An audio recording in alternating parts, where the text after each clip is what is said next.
تلنگانہ کے ضلع سنگاریڈی میں ایک چونکا دینے والا واقعہ پیش آیا، جہاں Telangana state road transport corporation کے ایک ٹکٹ انسپیکٹر پر مسافروں نے حملہ کر دیا۔ یہ واقعہ رائی کوڈ منڈل میں اس وقت پیش آیا جب حیدرآباد سے نارائن کھیڑ جانے والی بس کو چیکنگ کے لیے روکا گیا۔ پولیس کے مطابق صبح تقریباً 9 بجے ٹکٹ انسپیکٹر پیدا جیوتی نے بس کنڈکٹر سے سوال کیا کہ اس نے ایک مرد مسافر کو زیرو ٹکٹ کیوں جاری کیا۔ تحقیقات میں سامنے آیا ہے کہ کنڈکٹر نے مبینہ طور پر 20 روپے لے کر مرد مسافر کو زیرو ٹکٹ دیا۔ حالانکہ یہ سہولت حکومت کی مہالکشمی اسکیم کے تحت صرف خواتین کے لیے ہے۔ جب ٹکٹ انسپیکٹر نے اس معاملے پر سوال اٹھایا تو کنڈکٹر نے اس پر حملہ کر دیا اور ویڈیو میں دیکھا گیا کہ کچھ مسافر بھی انسپیکٹر کو گالیاں دیتے اور جوتوں سے مارتے نظر آئے۔ پولیس نے رشوت کے الزام کو مسترد کرتے ہوئے وعدے کیا ہے کہ انسپیکٹر اپنی ڈیوٹی انجام دے رہا تھا۔ اس واقعے کے بعد کنڈکٹر کے خلاف سرکاری ملازم کو اس کی ڈیوٹی سے روکنے کے لیے حملہ کرنے سے متعلق مقدمہ درج کر لیا گیا، جبکہ مزید تحقیقات ہے جاری۔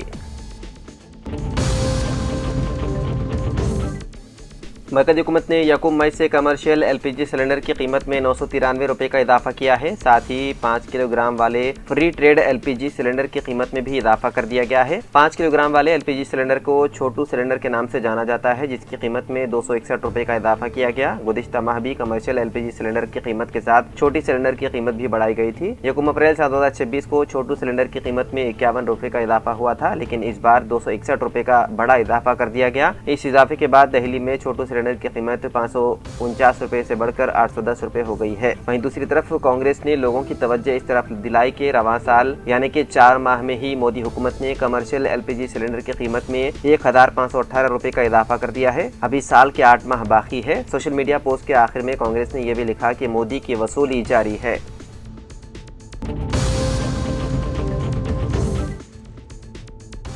تلنگانہ میں صحت کے شعبے کے لیے ایک اہم پیش رفت کے طور پر ٹیمز یعنی کہ تلنگانہ انسٹی ٹیوٹ آف میڈیکل سائنس صنعت نگر میں یکم مئی سے 1 ماہ کے ٹرائل رن کا آغاز کر دیا گیا ہے۔ یہ اقدام ریاستی وزیر صحت سی دامودر راج نرسمہا کی ہدایت پر کیا گیا۔ ٹرائل رن کے دوران روزانہ صبح 9 بجے سے 11 بجے تک او پی یعنی کہ آؤٹ پیشنٹ اور ڈائگنوسٹک خدمات فراہم کی جائیں گی۔ آنے والے دنوں میں 22 مختلف شعبوں کی سہولیات بھی شروع کی جائیں گی، جن میں cardiology, neurology, nephrology, gastrology, urology, general medicine اور جنرل سرجری شامل ہیں۔ یہ اسپتال دراصل اگادی کے موقع پر 19 مارچ کو افتتاح ہونا تھا، لیکن مینٹیننس اور اسٹاف کی کمی کے باعث اسے مؤخر کر دیا گیا تھا۔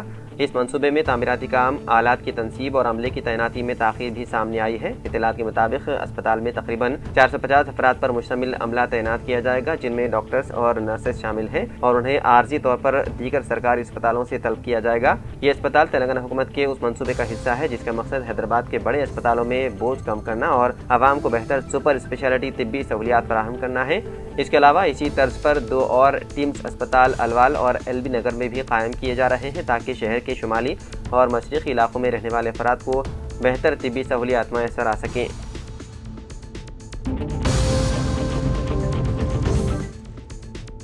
حیدرآباد کے علاقے نارائن گوڑہ میں واقع ایک پیٹرول پمپ پر جمعرات کی دیر رات کم از کم 2 آٹو رکشہ آگ کی لپیٹ میں آ گئے۔ یہ واقعہ وائی ایم سی اے کے قریب پیش آیا۔ حکام کے مطابق یہ آگ رات تقریباً 11 بجے اس وقت لگی جب آٹو ڈرائیورز اپنی گاڑیوں میں سی این جی بھروانے میں مصروف تھے۔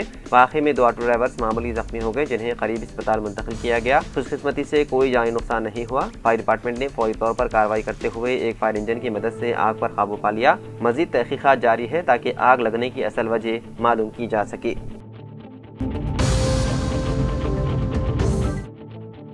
حیدرآباد کے علاقے بہادرپورہ روڈ پر نہرو زولوجیکل پارک کے قریب ایک کباڑ خانے میں جمعرات کی دیر رات زبردست آگ بھڑک اٹھی، جس نے دیکھتے ہی دیکھتے ایک اسٹیل فیکٹری، کیمیکل یونٹ اور بڑی مقدار میں ذخیرہ شدہ آتش گیر سامان کو اپنی لپیٹ میں لے لیا۔